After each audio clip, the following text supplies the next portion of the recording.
Progressive presents the SportsGrid Sports Flash. I'm Chuck Sanders. The Major League Baseball wild card races are coming down to the wire in the American League. Baltimore has the top wild card. Kansas City is second. Minnesota holds the third and final wild card with Detroit and Seattle just 2.5 games behind. In the National League, the wild card leader is San Diego, followed by Arizona. The Mets and Braves are tied for the third spot with Chicago 5 games out. The Orioles still have a shot at the AL East title. They're 3 games behind the division-leading Yankees. Kansas City 4 games behind the AL Central leading Guardians. The Astros have a 4.5 game advantage over Seattle atop the American League West. The Phillies have the NL East pretty much locked up. The Brewers with a healthy lead atop the National League Central. The Padres still have a shot at the National League West. They're 3.5 games behind the Dodgers. Bundle auto and home, renters or condo, and save with Progressive. That's the SportsGrid Sports Flash. I'm Chuck Sanders. Imagine your team always looking and feeling their best in high-performance technical workwear. Cintas can make it happen. They have garments for almost every job imaginable. And with the Cintas Workwear program, you get freshly laundered garments delivered every week for everyone on your team. Great garments without the bother of laundry. That's a real perk for employees. Find out how Cintas can boost team image and morale. Visit Cintas.com. Oh, I'm ready! And get ready for the workday. Our daughter Jessie loves playing detective. But since we discovered she has sensitive skin, we've been playing detective too. We thought the problem was our puppy. But it was actually our old detergent. So we switched to Tide Free and Gentle. Tide Free and Gentle has no dyes or perfumes, so it's gentle on her skin. If it's gotta be clean, it's gotta be Tide Free and Gentle. This back-to-school season, Tide and Downy are giving back with $1.5 million in scholarships. Enter to win. No purchase necessary. US/DC 17+. End September 30th. Rules. Tide.com/scholarship/official rules. If SportsGrid was a burrito, we'd be the one with steak and carnitas packed so full every bite made your cheeks poof out like Dizzy Gillespie, so the name's stuck and now even your mother calls you Dizzy. This is the SportsGrid Radio Network.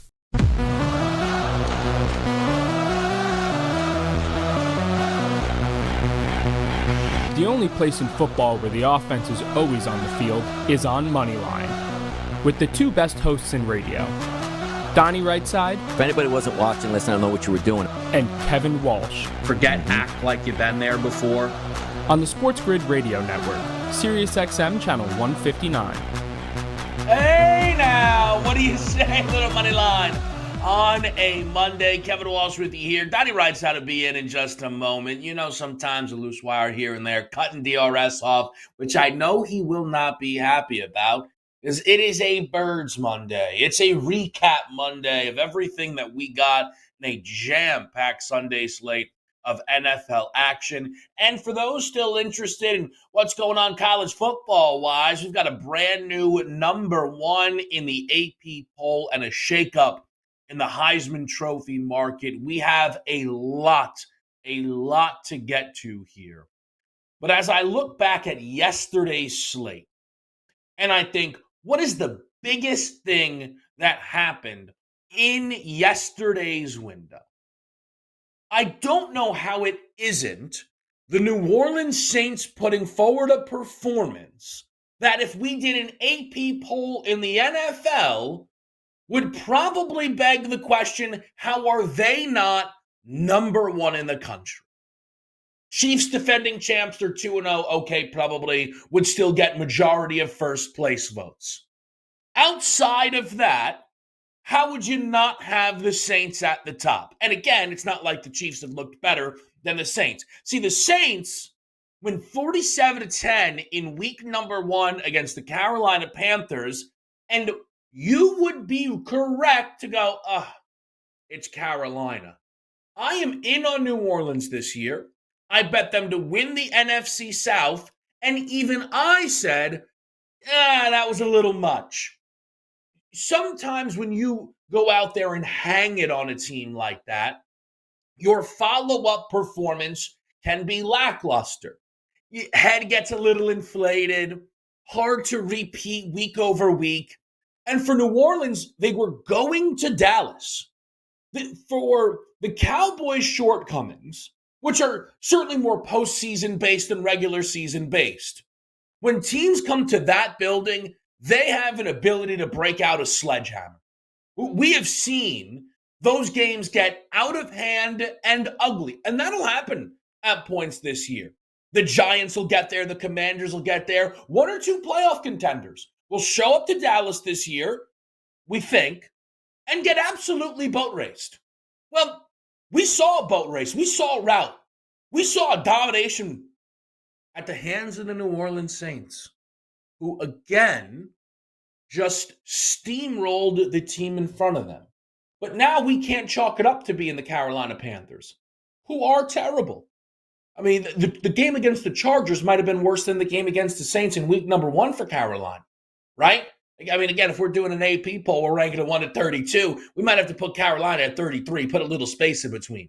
I mean, my goodness. But to hang it on Dallas the way the New Orleans Saints did, the 15 drives for Derek Carr, 15 scoring possessions for the New Orleans Saints. The early returns are the Saints are the best team in football. Now, that's hard to imagine. But the reason why I want to start here is week 1 Saints roll Panthers, and I think the takeaway for many was more so on the Carolina side than New Orleans. Fair. Week 2 Saints roll Dallas. It's Dallas. They're the star. People's takeaway would probably more be on Dallas. What's McCarthy doing? Dak interception problems. We've seen that movie before. But what about the takeaway on the Saints? Is this team for real? Dennis Allen has not presented himself as a good head coach in this league. But usually you trust Dennis Allen to have the defensive side of the football figured out. Well, now offensively, they bring in Clint Kubiak, and you hear nothing but rave reviews from folks that are breaking down the film, from the guys in the locker room, both sides of the ball. Kamara's pumped up. Tyrann Mathieu, the honey badger, who's still getting the job done, all right? Who's still getting the job done is like, yeah, Clint Kubiak's got those guys ripping and roaring. I like that. I like hearing that a defensive veteran takes notice of how the offense looks and what the changes have been made. The New Orleans Saints, all of a sudden now you look at Derek Carr and go, oh yeah, they brought this guy in to be a game changer. They brought him in to be an absolute game changer relative to a team that had lost Drew Brees, right? But he was supposed to have a case for best quarterback in that division. And early returns is he has certainly a case for it. The New Orleans Saints have made this case and sit at 2-0 and are the new divisional favorites in the NFC South. But why this race is, or why this performance is so great, and why the NFL in 2 weeks has once again sent out the reminder that this league is not Groundhog Day, no matter how many championships the Chiefs win. Year over year, we will get wild changes. And last year, the NFC South was garbage, right? So a lot of people enter this year going, well, the NFC South is garbage. The Falcons just need to win 9 games, maybe 10. They'll run away with the division. Well, guess what? Not only are the Saints 2-0, the Bucs are 2-0, and they look like one of the best teams in the conference as well. Week number 1, Commanders dump trucked on their head. Week number 2, in Detroit, here's your outright upset, catching 7.5 in a postseason rematch. Baker Mayfield, legitimately through 2 weeks, looks like an MVP candidate. I mean, he's got round 1 pedigree. I'm just saying I might start clicking around just to get a position and just in case it's necessary. Because all of a sudden now Tampa Bay's putting the juice forward. And this all ties in to Monday Night Football. If the Philadelphia Eagles handle their business, easier said than done. We saw all the upsets that just took place, including what the Saints and the Bucs were able to do. If the Eagles handle their business, the Falcons will fall to 0-2. Look ahead, guess what? Next week, 0-3 potentially as they host the Kansas City Chiefs. You have a situation where, and I believe my guy Donnie Rightside is ready to rock and roll here, Donnie. But you have a situation where the Atlanta Falcons, people thought were going to have a cakewalk to the division.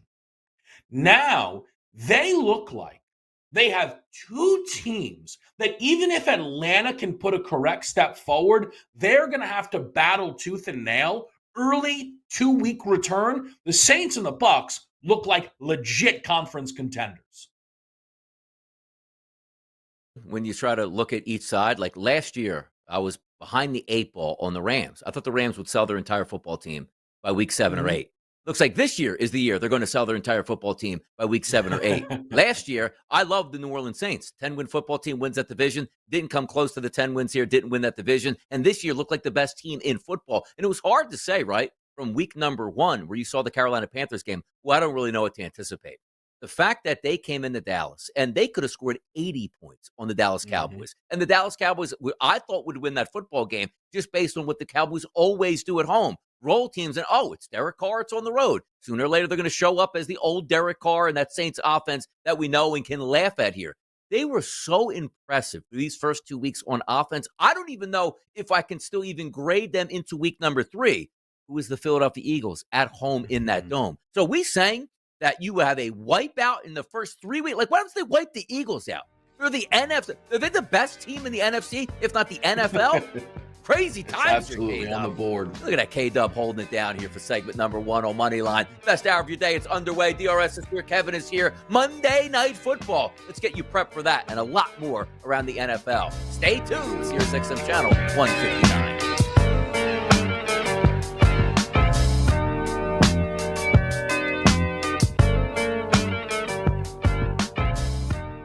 You may or may not be a good SportsGrid listener. If you've ever used the term toxic masculinity, you were probably not. Just a hunch. This is the SportsGrid Radio Network. The FBI said Donald Trump was the target of what appears to be an attempted assassination at his golf club in West Palm Beach, Florida on Sunday. This update brought to you by the United States Postal Service. It came just 9 weeks after the Republican presidential nominee survived another attempt on his life. The former president released a statement on social media saying he was safe and well. The suspect was apprehended in a neighboring county shortly after a be on the lookout was issued. Florida Governor Ron DeSantis said that the state will independently investigate the apparent attempt. A Pennsylvania man has entered no contest pleas to charges that he killed his father and stepmother with a sword in their Pennsylvania home almost 5 years ago. Court documents indicate that 43-year-old LeVar Fountain entered the pleas to third-degree murder charges in York County Court earlier this month, avoiding a trial that was to have begun this week. First-degree murder counts that would have carried a mandatory life without parole term were dismissed. Fountain is scheduled for sentencing November 8th. I'm Trey Westerberg with the SportsGrid News Flash. Whether you own a local business or a global one, you know that these days, generating growth is a challenge. By teaming with Bank of America, you'll not just stay ahead of the curve, you'll move it. With access to experts, award-winning insights, and business solutions so powerful, you'll make every move matter, locally and globally. Visit bankofamerica.com/banking for business to learn more. What would you like the power to do? Copyright 2024 Bank of America N.A. I can't wait for golf this weekend, huh, buddy? Time flies. Love you, man. Oh, don't forget your knee brace again. We aren't in college anymore. Moments together matter, so help protect yourself from RSV. If you're 75 or older or 60 plus with a chronic condition like asthma, COPD, heart disease, or severe diabetes, you're at higher risk of landing in the hospital from RSV, and there are no prescription RSV treatments. Check eligibility and schedule your RSV vaccine at vaxassist.com. Sponsored by Pfizer. It's stark but true. You can either listen to SportsGrid for strategies, odds, and more, or you can pay your bills by selling plasma. You can always tell the second kind as they look kind of pale. Get the winning edge. This is the SportsGrid Radio Network. Right back at it here. It's Monday Night Football, City of Brotherly Love, Philadelphia Eagles and the Atlanta Falcons. We're going to get to that game. We're going to cover it extensively. I got a couple good looks that I think are going to make some sense. I think the running backs have good nights here. We'll see about the quarterbacks. Are we buying low on guys like Jahan Dotson, who needs to catch like 30 yards? I got a feeling like Joe Lisi tonight, is he alting him up like 60, 70, 80 yards, Jahan Dotson? Like, where is he going this game? You know, it's a great question. I scrolled through the menu. I saw Ray McLeod's name. And so at least he'll probably be on Ray McLeod. And just because, right? Like I can't. But he'll have his reasoning. We know he will. I want to ask you this first with the Eagles-Falcons game. Yeah. The fashion in which the underdogs were not just covering, but winning outright. Mm-hmm. Does it even remotely impact your thought process heading into tonight's game? No, not at all. Each game individual entities that aren't making. The only thing you could think of, though, is right. The teams aren't playing much in the preseason. So through week number 2, it's almost like, why do we talk about, let's just say, Kevin, college football, right? We create the top 25. Hey, it comes out. Florida State was number 10 overall. They should be bottom 10 overall at this point. So I don't think we know, or the odds makers know, how good or bad some of these football teams actually are just yet, would be my answer. Mm-hmm. I think that in reality, you are 100% correct. Dallas getting rolled. The Ravens, will get to that, right? Mm-hmm. All these things, that will not actually impact the result tonight. Where this stuff is relevant, though, because I think sometimes people are too dismissive of it. Not that you were, right? Every game is its individual thing, but also there are trends, right? We know this. And, it would be semi-historical if you continuously see underdogs winning outright at this rate. I believe the early returns, Donnie, is dogs of 6+ through the first 2 weeks of this season are perfect against the number, sitting at 8-0. Again, those other 8 teams are not going to all of a sudden give the Falcons more credit or get the Eagles more focused. But historically, do we think that underdogs of 6+ are going to finish this season unbeaten? There will come a point where in the market you will be better off shifting to those favorites potentially. And there is a bit of a part of me that as I look at this game, I think to myself, because sometimes you have to play the market and play the rhythms of a betting season. And it just feels like to me where the Falcons were going to potentially be that sharp buy low side. You might be more in a different end of it where you're actually attacking a near 6-point dog head on and saying, you know what, man, the Falcons aren't that good. And I know it's 1 week of football, Donnie, but the Falcons were one of the worst ugly performers of week number 1. Yes. And maybe it's just that Pittsburgh defense is that good because they made quick work of that Broncos offense. We're going to get to that game in a second. But let me go over a couple of the games yesterday that really had the eye-opening look. And Kevin won his best bet yesterday, carrying the boys on Pro Football Today with a great pick on the Bengals to go over 20.5 points. I watched just about the entirety of that football game. The Bengals were the better team in that football game, but the Bengals didn't win that football game, which is astounding. Tough pass interference at the end. It was the right call by a mile. Nobody should watch that play and say, oh, the Chiefs got it in the bag at this point. Only the Chiefs get that call. No, everybody gets that call. A defender just can't run over the wide receiver with a lollipop ball in the middle of the field on 4th and 16. Stinks that it happened. Joe Burrow busted his helmet on the sideline the minute it did, and they go away looking 0-2. But let me talk about the Chiefs here.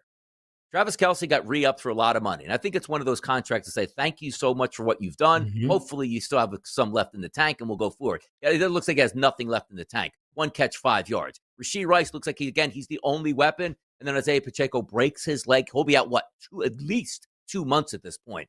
I look at those first 2 wins for the Chiefs and say, great wins here against quality AFC competition. You're 2-0 and you have the tiebreakers. But this team, Kevin, is leaking oil fast.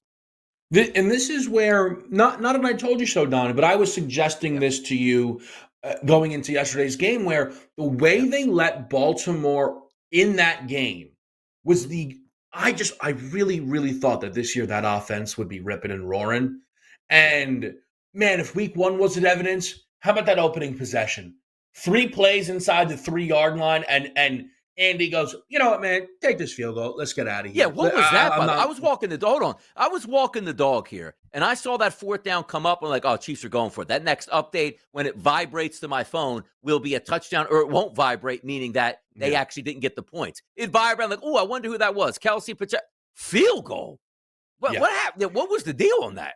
But that is there is this very odd thing with some of these incredible play callers where they just are like not that aggressive. And that is the case with Andy Reid. He loves punting from, the opponent's side of the field. It's what he'll do. But it was one of those things that's like, man, what are we doing here if you're Kansas City? And that's kind of my thing with the Chiefs. They are 2-0, right? But last year, and you know this, Donnie, the argument that people use to bet the Chiefs all playoffs It's Mahomes. It's Reed. It's the Chiefs. That's why they're 2-0. Not because they're great, not because of a top 5 defense, not because Pat Mahomes is an MVP level. Pat Mahomes should be the MVP favorite.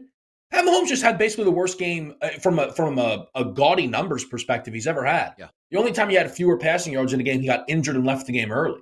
Okay? Yep.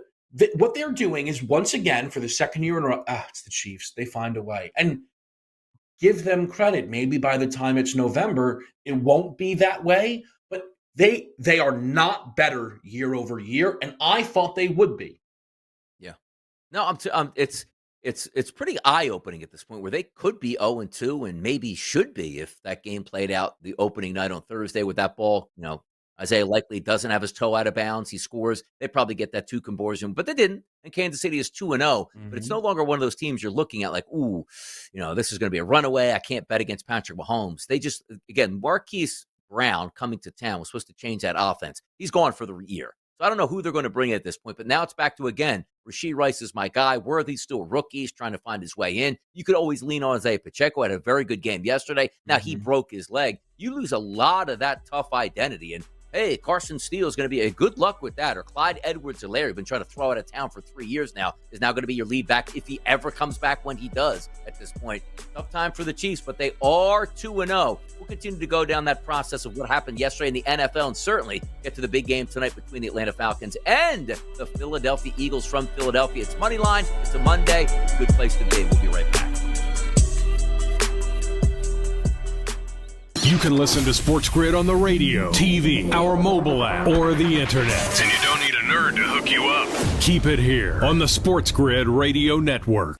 The SportsGrid Radio Network presents This Date in Sports History. 1993, Dave Winfield becomes the 19th player to get 3,000 hits. Big Dave was a gifted athlete, as he was drafted by the NBA's Atlanta Hawks and Minnesota Vikings. Winfield was a 7-time Gold Glover and belted 465 home runs in his Hall of Fame career. Drive hit deep to left field, way back, forget it, it's a home run for Dave Winfield. For SportsGrid Radio, I'm Mike DeMurgis. The Technology Minute with George Capalbo. New research reveals you can learn overnight by smelling strong odors combined with spoken instructions while you're asleep. E equals MC squared. Neurons associated with smell are hardwired to the brain centers of learning, memory, and emotion. While you're asleep, sniffing cigarette odor mixed with the smell of decomposing fish and rotten eggs makes you want to quit smoking. Stimulating the olfactory system, your sensory environment, smelling while sleeping may supercharge learning anything.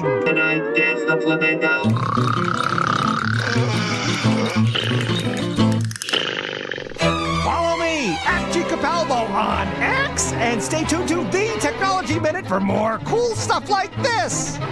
Pharrell, Coast to Coast. They never win, though. Can't be saying that I in Vegas. did, son. But somebody's going to swing at you over here. I'm quick, though. I told you. I'm big, 240, son. Not me. Mafia, tell him what happens to these big 6'4", 240 guys. We go down. It takes a lot to get us down, son. I will truck you, Raleigh. Man, you're going to put me on the spot. I'm going to have to swing at you. Raleigh! It's Pharrell, Coast to Coast with Scott Farrell. Weekdays, 3 p.m. Eastern, noon Pacific. On the home of the winning edge. The SportsGrid Radio Network. There, Sporto. We know you've been hurt in the past. Big stations with big promises lied to you, suckered you in.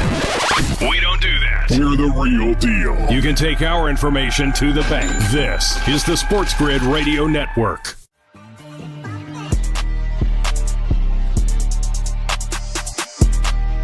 Talking NFL action here. What happened yesterday on a Sunday? I love this, Kevin, and I know you do as well. When I say, like, if you're a Pittsburgh Steelers fan, just a common fan, you enjoy Steelers football, you're loving life. You love really good defense. You love that they're 2-0. You're getting a little bit out of Justin Fields. What your calling card is the defense. And I look at Pittsburgh and say to myself through Mike Tomlin, Kevin, this is exactly what you're not supposed to do. And it's a tale of two teams that played the same football game yesterday. It's the Broncos going up against Pittsburgh. If you are Sean Payton, you probably should have came in that game if you're just worried about wins. Hey, look, young kid. a little bit over your skis in week number 1. We're going to dial this back. We know Pittsburgh doesn't have a great offense. We're going to play the same game as them.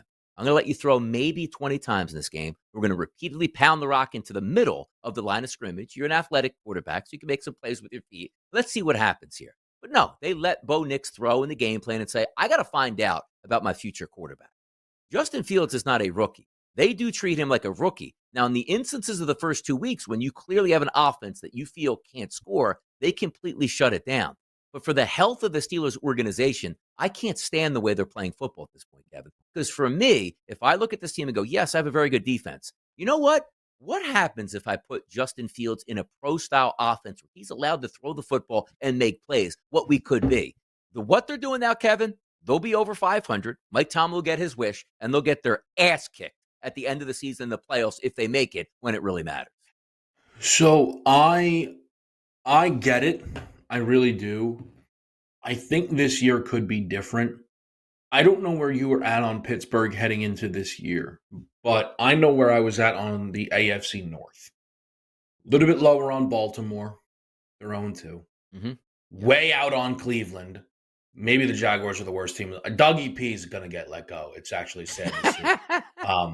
But Cleveland's now 1-1. Yeah. I was lower on Cincinnati, but I love this schedule. I thought and I bet them to win that division. And I looked at Pittsburgh as the same exact team as it's been for a while now. Maybe the best offense in football, maybe the best defense in football, maybe the worst offense in football. But if you get a situation in Pittsburgh where Baltimore bottoms out and Cincinnati just does exactly what they're doing, which is having this nightmare, everybody wishes they weren't there type of season, you can take advantage. My point is, I think they can win that division. They're not my pick as of today. I think Cincinnati is still the team I would take because the Baltimore stuff feels like it could actually be even worse somehow than the Cincinnati stuff. Like the Bengals are accustomed to starting slow, right? So I think that they can kind of just own that. I guess my point is, Donnie, since I believe the Steelers actually can win that division, which would get them a home playoff game, in this instance, I forgive Mike Tomlin for doing everything in his power just to make sure they're 10-7 and see if that's enough to get them the divisional crown. You're right. See, because when you say to yourself, what is the job of a head coach in the NFL? It's to win football games. Doesn't matter if you're looking down. You look, every game, every week is its own entity. I just want to stack victories, and I get it. But it just feels to me. Now, also, let me hear you out on this one, too, because we are looking at the Steelers, who are 2-0 and in first place. What happens in the future? And that future being like next week. Russell Wilson's ready to come back. Do you say, because here's the interesting part.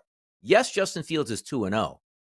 They're not 2-0 because Justin Fields is the quarterback. They're 2-0 because the defense is actually the Kings right now, shutting everybody down. And Justin Fields, you got to give him a little bit of credit. Don't make the mistakes. Make a couple plays with your feet. Just move the chains. Keep us in ball games. He's doing that. But it's not a recipe for doing damage in the playoffs. How do you feel about Mike Tomlin this week? Because, he's going to be up there all gruff and angry. Can't even believe anybody's asking him questions about the quarterback position at this point. Where do they go from here when Russ goes, okay, the medical staff said I'm cleared. You told me I was your starting quarterback. What's up now?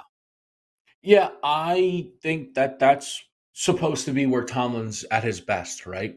Like, he'll probably, fire shots off at the media. You're right. But he should be able to control the Fields-Wilson situation, maybe better than any coach in the league. I'll add this as well, though, because you talk about the future, Donnie. This is the tough part for Pittsburgh. What are they supposed to do when the defense is this good / TJ Watt is this good? Because I've agreed with you that they should just tank and they'd be better off bottoming out and winning 4. You can't win 4 games when TJ Watt is one of the 10 best players in the league and takes over in the way that he does every week. Yeah.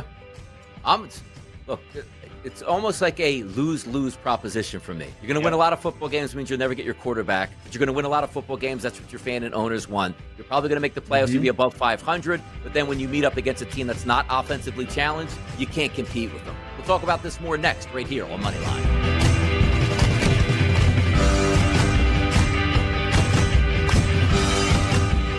Sports happens every day, and we give you expert insights and information on gaming, odds, and more. Every day. You see a trend? This is the SportsGrid Radio Network. Progressive presents the SportsGrid Sports Flash. I'm Chuck Sanders. Top 25 football over the weekend. Number 1, Georgia improved to 3-0 with a 13-12 win over Kentucky. Number 2, Texas routed UTSA 56-7. Number 5, Ole Miss rolled past Wake Forest 40-6. Number 6, Missouri 27-21 winners over number 24 Boston College. Number 7, Tennessee shut out Kent State 71-0. Number 9, Oregon 49-14 winners at Oregon State. Number 10, Miami shut out Ball State 62-0. Number 12, Utah 38-21 winners at Utah State. Number 13, Oklahoma State with a 45-10 win at Tulsa. Number 15, Oklahoma beat Tulane 34-19. It is high enough, and it is good! Kansas City! The action on Chiefs Radio, 26-25. The win over the Bengals on Sunday. Bundle auto and home, renters or condo, and save with Progressive. That's the SportsGrid Sports Flash. I'm Chuck Sanders. I can't wait for golf this weekend, huh, buddy? Time flies. Love you, man. Oh, don't forget your knee brace again. We aren't in college anymore. Moments together matter, so help protect yourself from RSV. If you're 75 or older or 60 plus with a chronic condition like asthma, COPD, heart disease, or severe diabetes, you're at higher risk of landing in the hospital from RSV, and there are no prescription RSV treatments. Check eligibility and schedule your RSV vaccine at vaxassist.com. Sponsored by Pfizer. Febreze. So my home is also my office, and before I can focus, every room's gotta be clean. That means tidying up, then spraying my Febreze Air Mist. Ooh, that's fresh. Febreze Air Mist scents are all high quality. They fight any weird funk, and they give my air an instant boost of freshness. So not only does my home smell good, I feel good too. After I Febreze, it's time to start my day. Breathe happy, Febreze, la la la la la. You're listening to sports gaming strategies and information you can trust. But we know what you really want. I mean, who's kidding who here? Am I right? Well, guess what, Sporto? That's part of the winning edge, too. This is the SportsGrid Radio Network.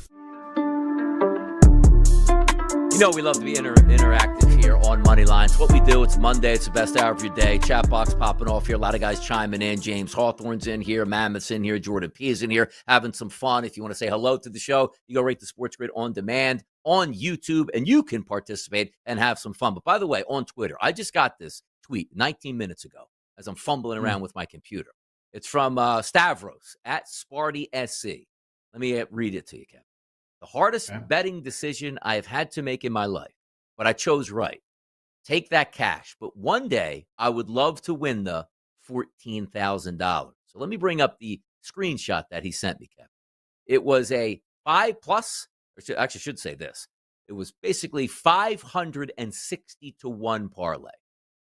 Quentin Johnston, anytime touchdown scorer, plus 390. Baker Mayfield, who pissed me off by running in a touchdown, he bet him to score an anytime touchdown at plus 850. The third leg of it, Marvin Mims, anytime touchdown scorer, 11-1. It was a $25 wager, Kevin, with the max payout, $13,940. Yeah.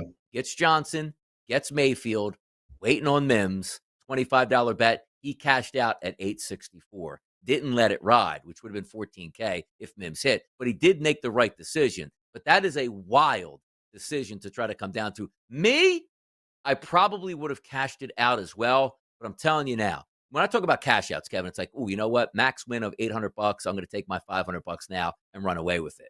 When you have that max win of $14,000 or take under $1,000, that's an even bigger decision to make, because on $25 to make $864, that's awesome. But if you like hit the cash out button a couple minutes later, Marvin Mims gets in the end zone, that's a devastating defeat. It's devastating. Well, yeah, I guess. Listen, at the end of the day, you did an incredible job turning a profit. So you can't really be angry about it. I think my question is, how did you make the decision to cash out? Was it a lack of confidence in Marvin Mims? In which case, why was Marvin Mims in there? Again, I am Monday quarterbacking someone who had a monster awesome par. Like I guess it's so. Or you should have just taken Quentin Johnson for 2 there. Didn't he score 2 yesterday? Yes, he did. That would have been over 11-1. I would have gave it to him. Donnie, yeah, go ahead. Like Don, if he would have just done Johnson and Baker, it would have paid out over over a K, I imagine. I would imagine that 1-2 combination would have done. I am not asking this negatively.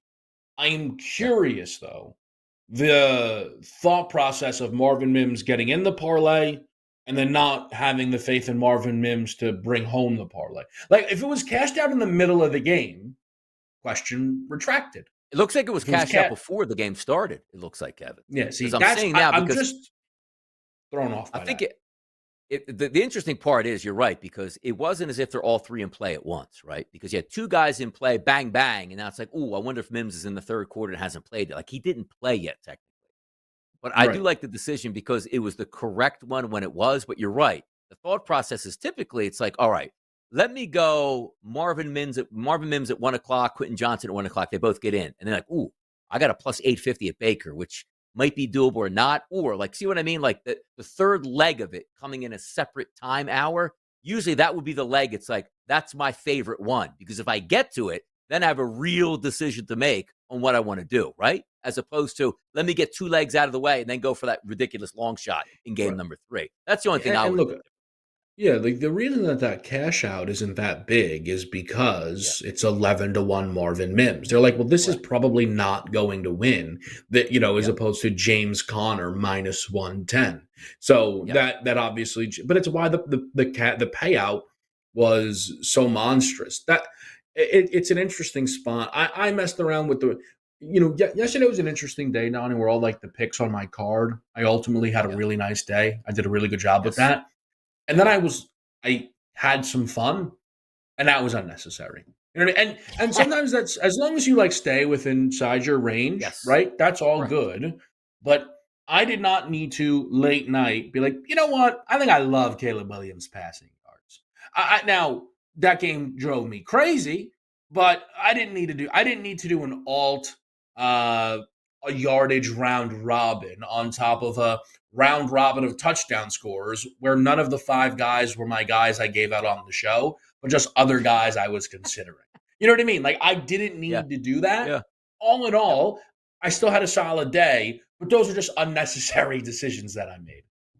Yeah, I had a good day yesterday. Won money overall. It's kind of funny that you win money, lose your best bet, on the show. But it's like, okay, let's see how it play out. I was hoping the Kyren Williams was a big one for me yesterday because I had a nice 6-1 parlay that hit. It was only $50 to pay back a couple $100. And then I had the round robin, which was really emotion, which would have set it off awesome if I would have got a Stephon Diggs touchdown at night. I had a couple other bets that I mixed in there to try to have fun with. But I love the fact that I'm back in the mix at FanDuel because now I have dueling 365 in FanDuels, between $50 and $100, or $200, I believe, with Bet 365 list that you can have fun with and sort of press the needle down when you want to. Had a great weekend. Hopefully it continues. Another couple lined up tonight, which we'll get to in a bit. But I looked at yesterday and said, you know what? It could have been a monster day, but sometimes you just take the victory because you run over the games where it's like, I really need Kyren Williams. Like, they're down 3 touchdowns. He's not going to run in a touchdown. And yet late third quarter, he ran in a touchdown, which really astounded me and got me up off the couch. Like, hell yeah, this is going to be a good day. So it was fun overall yesterday, but didn't work out. And by the way, speaking of the night game, we're not panicking on Chicago because the hopes for me were maybe they can win 7-8 games coming in. How's the quarterback going to do? But I love the fact that Joe just bangs on Eberflus, and maybe he's just right at this point. I know it's 2 games, and I even told you, I didn't think there was any chance that a rookie quarterback was going in and being Houston. But also, the way Houston played that game and just toyed with the Bears going, your offense sucks. And you didn't change anything from last week where you had D'Amico Ryans, which I don't know if, again, going back to Andy Reid's decision on a 19-yard field goal on 4th down, analytically, it's the most analytically friendly decision you can make. They challenged a play to Stephon Diggs on the sideline, which he absolutely, clearly got the first down. They said no, but he's only got about a couple inches to go. They still kick a 50-yard field goal. My brain was broken in that game, but the only thing I could think of is D'Amico Ryans is laughing at that Bears offense and saying it's atrocious. So many bad decisions were made. First of all, now D'Amico Ryans challenging the spot, right? But is he not allowed to just challenge the spot? Why does he have to say I think he got the first down? Like, he can't just be like, listen, I'm telling you that ball's closer. No, but here's what happens, though. Then you get into the semantics of he clearly can move that football up 6 inches. You know what I mean? They can't let you win that challenge, even though because it's not necessarily what the challenge is built on, because then nobody would lose it. Kevin, you just throw the flag like, I think we got an extra half yard. Like, okay, let's move it 3 inches. Yeah. So from that, fine, but also how you come out and kick the field goal, terrible. Eberflus made 2 challenges where you would think you don't lose timeouts if you lose challenges, because they were both dead in the water on arrival. Oh my God. Look, I'll say this. Lisi is going to victory lap this being Matt Eberflus's fault. My only pushback is that Matt Eberflus is not calling plays. Please tell me, Donnie, you have seen the clip that was resurfacing again last night of Jackson Smith and Jigba out at Super Bowl week being interviewed. Shane Waldron is the offensive coordinator who was the offensive coordinator with the Seahawks last year. He's sitting there with Chris Olave wearing a Bounty Letterman jacket doing some ads, okay? Yes. And they say, what can you tell us about Shane Waldron? And he basically goes, is this live? Good luck. And then is like, no, I'm kidding. He's a great guy. All of that screams, he's terrible. And the Bears have the wrong offensive coordinator in the building.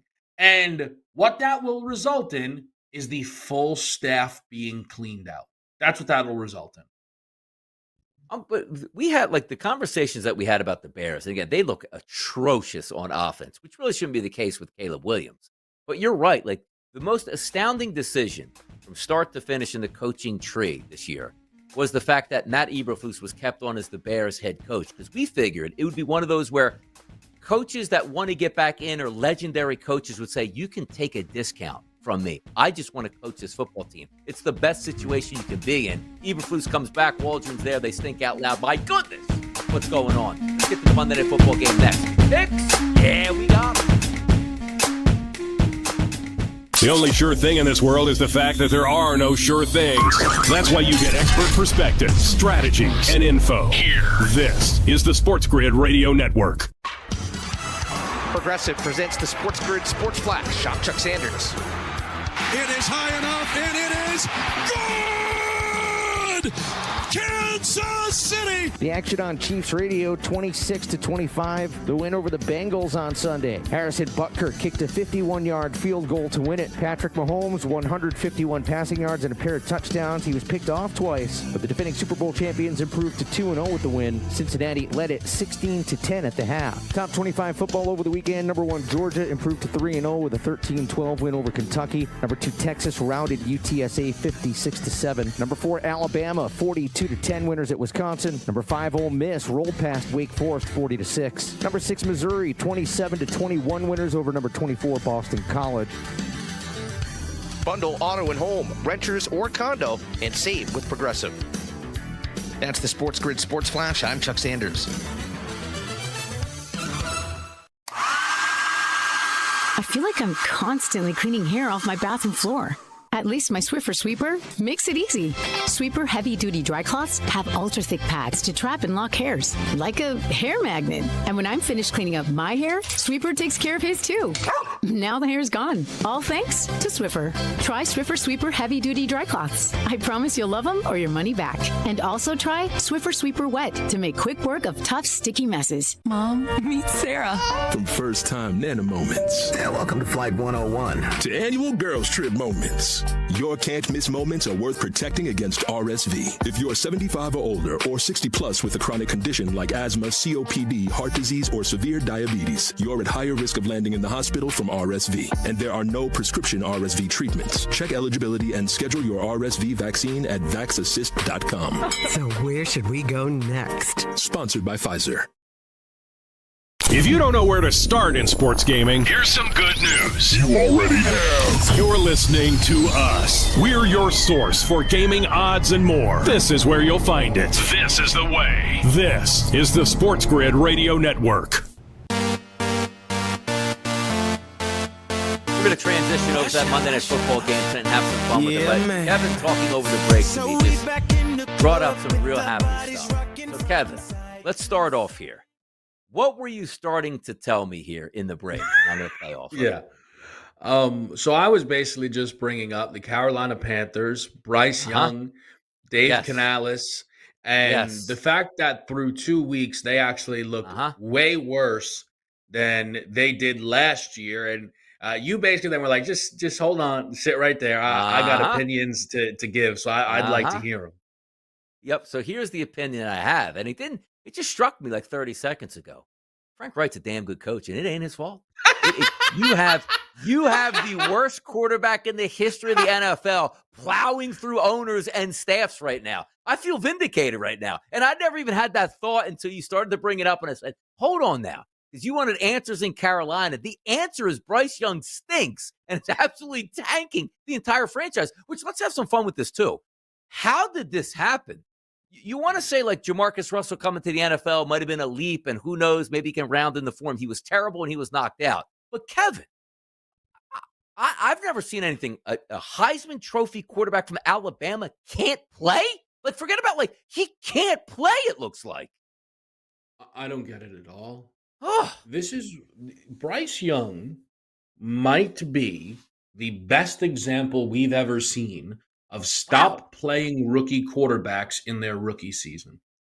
Because the only thing I can think of is they sent him out there year number 1 with the most garbage situation you've ever seen put around a quarterback, and it broke him somewhere along the way.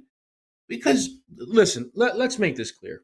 He's been awful, right? It's not like, oh, this is da-da-da-da-da-da-da. He's been awful.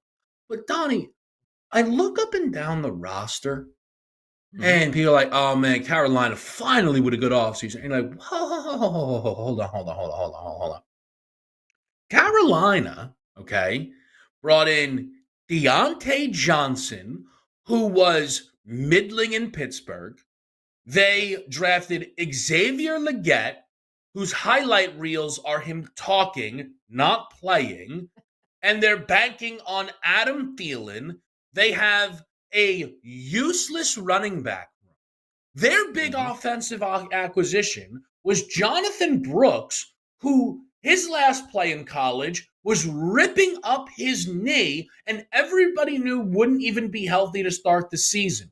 They had no first-round draft choice because of the Bryce Young move. They added no offensive talent in terms of the offensive line. This is why everyone will disagree. I know I'm right. They shouldn't draft quarterback next year. You want to tell me that Bryce Young shouldn't be the quarterback next year? That's fine. You'll probably win that argument.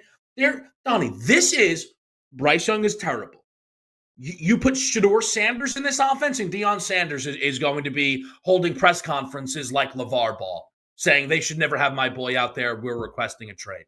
Carson Beck is not going to fix this situation in Carolina, Donnie.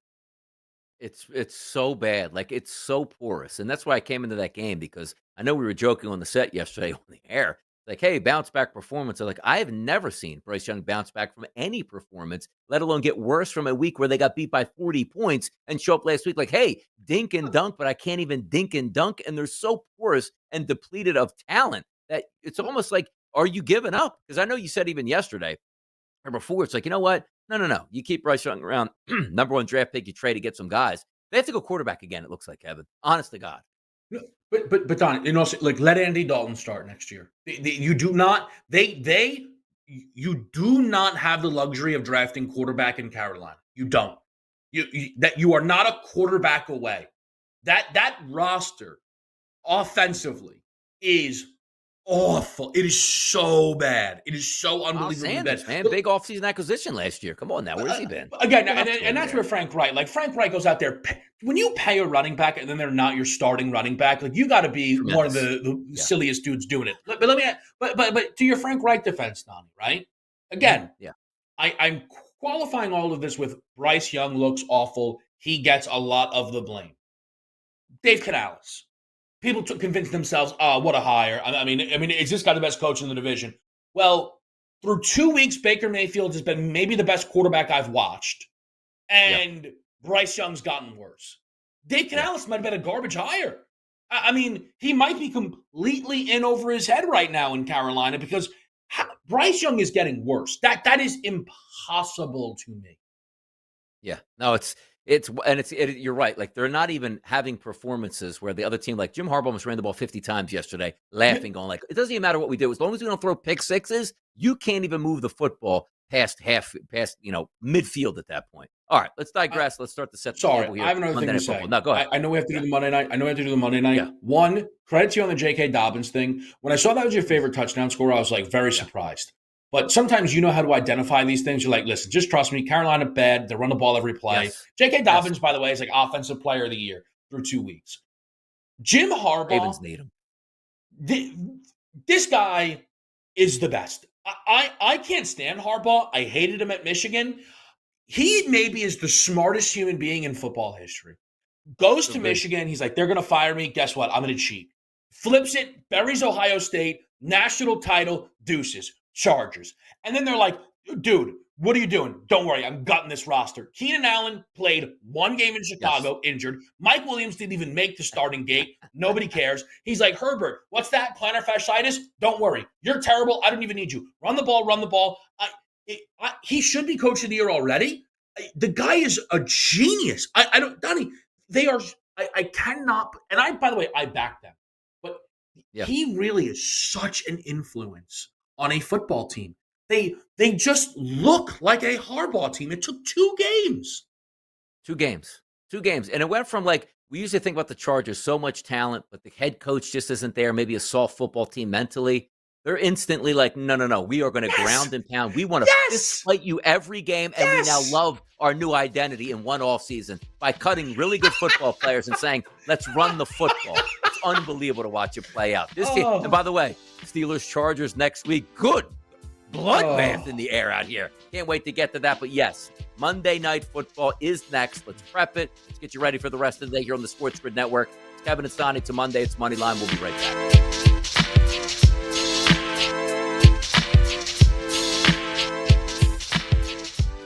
You can hear SportsGrid on the radio, internet, TV, satellite, and our mobile app. And we're working on airport and grocery store PA systems. This is the SportsGrid Radio Network. The sharpest football contest show in the land, the Las Vegas Football Contest Show, focuses on Circa Sports Million, Circa Survivor, and the Westgate Super Contest, handicapping the games and releasing our contest picks every week of the season.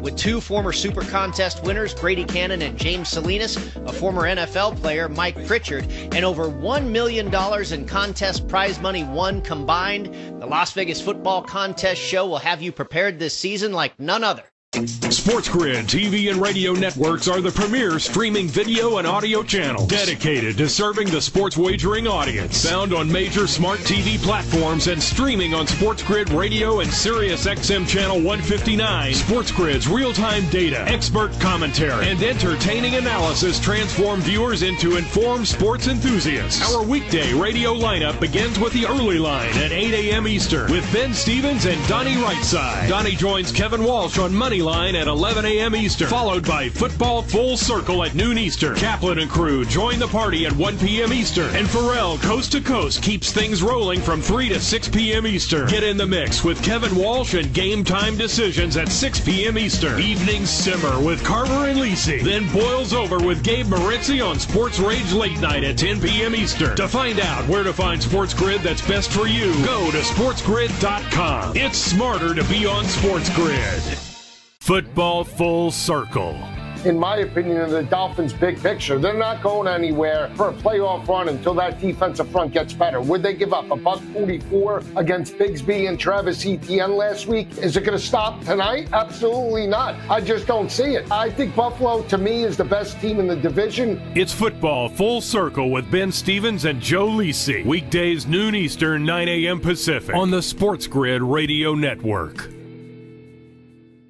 Ask any player and they'll tell you any advantage is important. That's where we come in. SportsGrid delivers gaming strategies and analysis 7 days a week. The winning edge. It's your advantage to more winning more often. This is the SportsGrid Radio Network.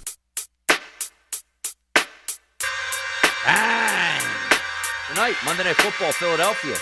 The Eagles and the Falcons. Line was around 6.5. That's no longer. It's 5.5. Total was around 46.5, 47.5. That's no longer. It's 45.5. It seems like it's going to be Bijan Robinson night versus Saquon Barkley. May the best man win. Now, I have to say this, Kevin. You see that game, and I told you right off the bat, I take nothing. I didn't even watch the game back in Sao Paulo in Brazil between the Packers and the Philadelphia Eagles. Both these teams' defenses stink. They can't do anything. See what happened yesterday with the Packers when they got it home on where they can actually have footing? They were really good. I think the Eagles have a big bounce-back performance tonight, and everybody's so worried about that pass rush. I think it's going to get home tonight for Cousins, apparently, because he can't move in the pocket. But there are so many. I love games like this because A.J. Brown not in the fold. Me as an Eagles fan, don't like it so much because it's one of the best wideouts in the game. But from a betting opportunity with now other guys you can buy low on, this game is fascinating to me across the board, probably. Yeah, I think there's a lot of good spots here. The Jahan Dotson props that you mentioned off the fly, I'm going to be really interested in those. I don't think the Eagles are going to look to not throw the football in this game. Bijan was good in week number 1, and he had a lot of work. So as long as this game stays in striking distance, you would expect Bijan to be better. I think I'm going to bet the Eagles in this game. The more I look at this, though, I don't know, Donnie. Like, what is home field? Again, we try and figure this out all the time. What is home field advantage worth in the NFL? Let's call it 2 points. Are the Eagles 3.5 points better than the Atlanta Falcons? Probably about there. Again, unless the Kirk Cousins stuff is going to completely correct from 1 week to the next, they got a tough situation on their hands. He's not capable of moving around in an NFL quarterback way. I'm not talking about being Lamar and Jaden Daniels. I'm talking about just bouncing around in the pocket and getting enough push off your back foot, Donnie, to deliver passes down the field. No, and it's something to be said about that too. But also, I'm worried about like A.J. Brown out of that offense. Devonta Smith, we saw him. He was fine on that Monday Night Football playoff game against Tampa Bay. He is a number 1 wide receiver in the NFL. But now it's the other guys where the Eagles were struggling in camp to say, hey, Paris Campbell's going to be our number 3.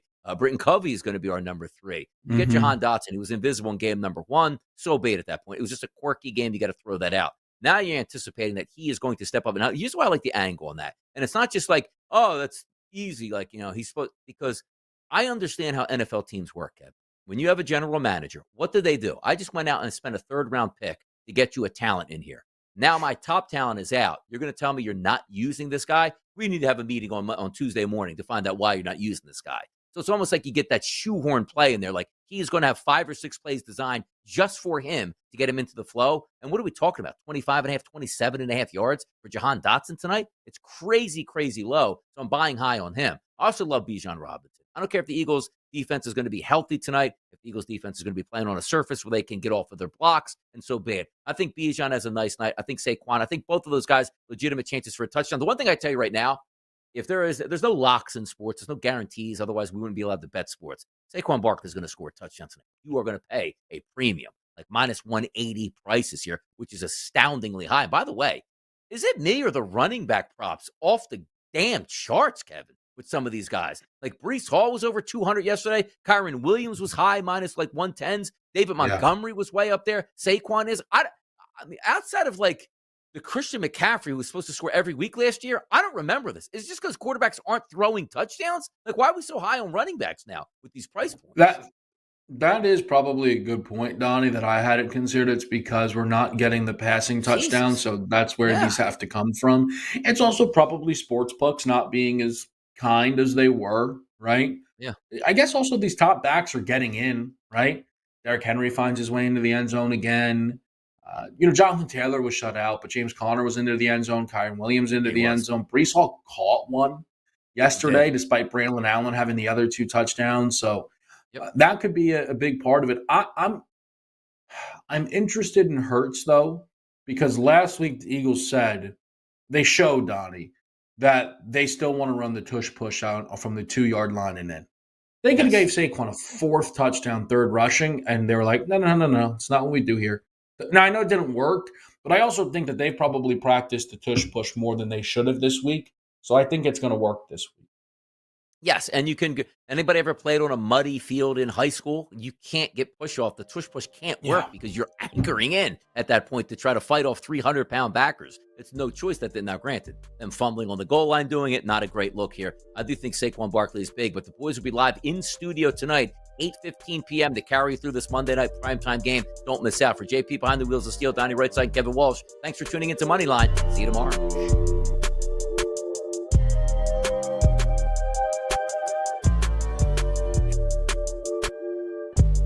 Confused,